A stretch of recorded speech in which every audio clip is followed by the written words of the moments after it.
हे friends, welcome back. स्वागत है आपका आपके YouTube channel learning for future with Priya में।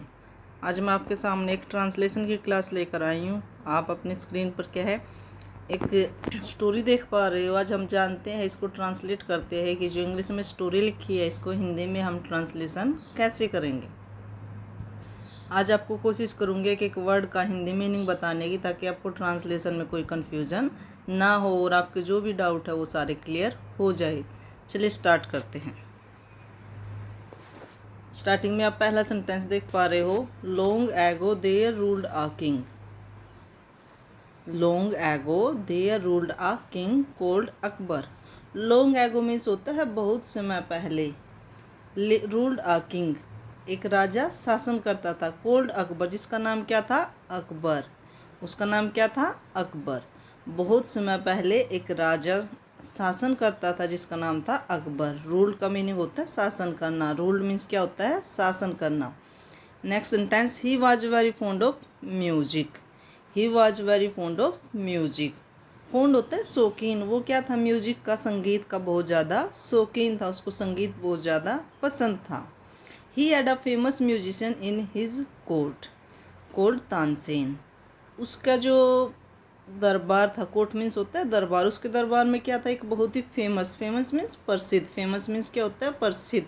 म्यूजिशियन होता है बेटा संगीतकार। उसके दरबार में एक बहुत ही फेमस संगीतकार था जिसका नाम क्या था, तानसेन। उस फेमस संगीतकार का नाम क्या था, तानसेन।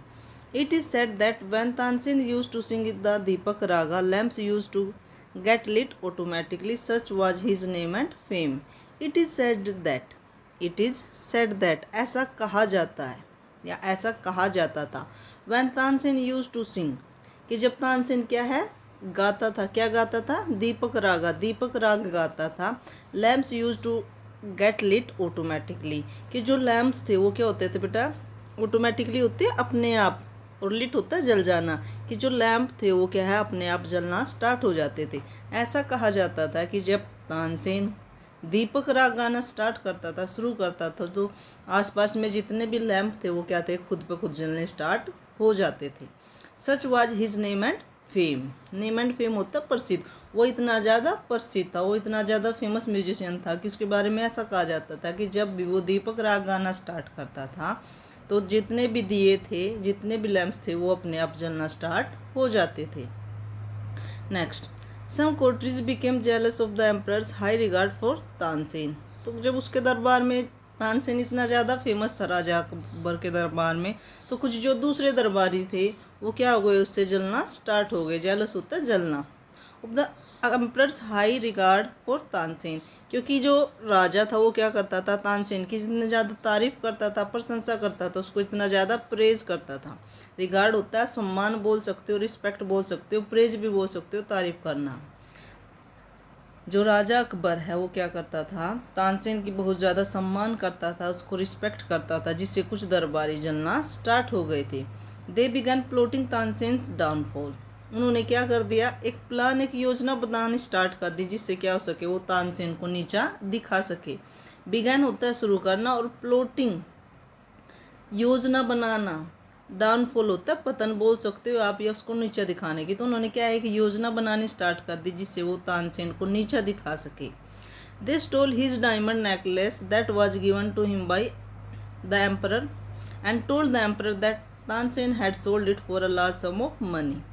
दे स्टोल, स्टोल होता है आपकी जो स्टील की सेकंड फॉर्म होता है चुरा लेना। दे स्टोल, उन्होंने चुरा लिया, हिज डायमंड नेकलेस, उसका डायमंड का नेकलेस।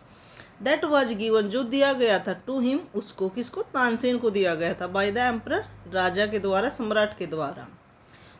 तो जो दरबारी होते हैं वो क्या करते हैं, तानसेन को जो नेकलेस था राजा ने दिया था, एम्परर ने दिया था, वो उसको चुरा लेते हैं। एंड टोल्ड द एम्परर, और फिर वो राजा को, सम्राट को क्या बताते हैं, Tansen had sold it for a large sum of money, कि तानसेन इसको क्या कर दिया, सोल्ड कर दिया है, बेच दिया है, लार्ज सम ऑफ मनी, काफ़ी पैसों में। वो खुद क्या है, तानसेन का नेकलेस चुरा लेते हैं और फिर राजा को जाके बोलते हैं कि तानसेन ने क्या किया है, आपका दिया हुआ नेकलेस बेच दिया है काफ़ी ज़्यादा पैसे में। The emperor wanted to know the truth. अब जो एम्परर है, सम्राट है, वो क्या है, सच्चाई जानना चाहता था। नो होता है जानना और द ट्रुथ सच्चाई। अब राजा क्या है, सम्राट क्या है, सच्चाई जानना चाहता था कि दरबारी सही बोल रहे हैं या गलत बोल रहे हैं। He summon Tansen to the royal court, और वो क्या है, समन भेजता है, एक पत्र भेजता है तानसेन को कि आपको क्या है, राजा के दरबार में उपस्थित होना है, राजा के दरबार में आपको आना है। When Tansen was asked to produce the necklace, और जब वो दरबार में आता है तो तानसेन को बोला जाता है कि मेरे को क्या दिखाओ, वो नेकलेस दिखाओ जो मैंने आपको गिफ्ट दिया था, जो मैंने आपको प्रेजेंट में दिया था। He was unable to do so. अब जब उसके पास ऐसा था ही नहीं, उसके पास वो नेकलेस था ही नहीं, तो वो ऐसा नहीं कर सका, राजा को वो नेकलेस नहीं दिखा सका। अनेबल होता है अयोग्य, वो ऐसा नहीं कर सका, राजा को वो अपना नेकलेस नहीं दिखा सका। The emperor flew into a rage, rage होता है बेटा गुस्सा, रेज मीन्स क्या होता है, गुस्सा। अब राजा क्या है, बिल्कुल गुस्से से भर जाता है। You are banished from the court till you present yourself wearing the necklace, roared the emperor. अब राजा क्या गुस्से से भर जाता है और वो तानसेन पर चिल्लाते हुए कहता है, वैसे रोड का प्रॉपर मीनिंग क्या होता है, दहाड़ना। रोड का प्रॉपर मीनिंग होता है दहाड़ना, पर यहाँ क्या आएगा, चिल्लाना। अब राजा सम्राट चिल्लाता है कि तुम क्या हो, दरबार से तुम्हें बैन कर दिया जाता है। बैनिश होता है निर्वासित कर देना या निकाल देना, तुम्हें दरबार से निकाला जाता है। और तब उस दरबार में तुम उसी टाइम आओगे, उसी समय आओगे जब तुम क्या पहन रखे होगे, तुमने वही नेकलेस पहन रखा होगा जो मैंने तेरे को या आपको गिफ्ट किया था। तो ये थी एक छोटी सी स्टोरी, इसके थ्रू उम्मीद करती हूँ आपको ये जो ट्रांसलेशन है वो क्या है, समझ में भी आया होगा और एक एक वर्ड का मीनिंग आपको क्लियर हुआ होगा। यदि हम ट्रांसलेशन सीखना चाहते हैं, चाहे वो हिंदी टू इंग्लिश हो या इंग्लिश टू हिंदी हो, हमें एक सिंगल वर्ड का मीनिंग क्लियर होना चाहिए। जब तक हम क्या है, इन सेंटेंस के वर्डों को आपस में कनेक्ट नहीं कर पाते, और कनेक्ट कर पाएंगे जब हमें इनका मीनिंग क्लियर होगा। जब तक हमें इनका मीनिंग ही नहीं क्लियर होगा तो हम इनको कनेक्ट कैसे कर पाएंगे।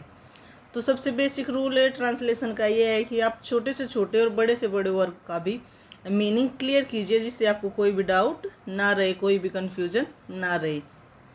जो तानसेन और राजा अकबर की जो स्टोरी है, ये क्या बहुत ही फेमस स्टोरी है। इसका जो सेकंड पार्ट है वो भी मैं आपके लिए जल्द ही लेके आऊँगी, ऐसे ही ट्रांसलेशन के साथ। चलिए मिलते हैं ऐसी किसी नेक्स्ट धमाकेदार वीडियो में। Thank you.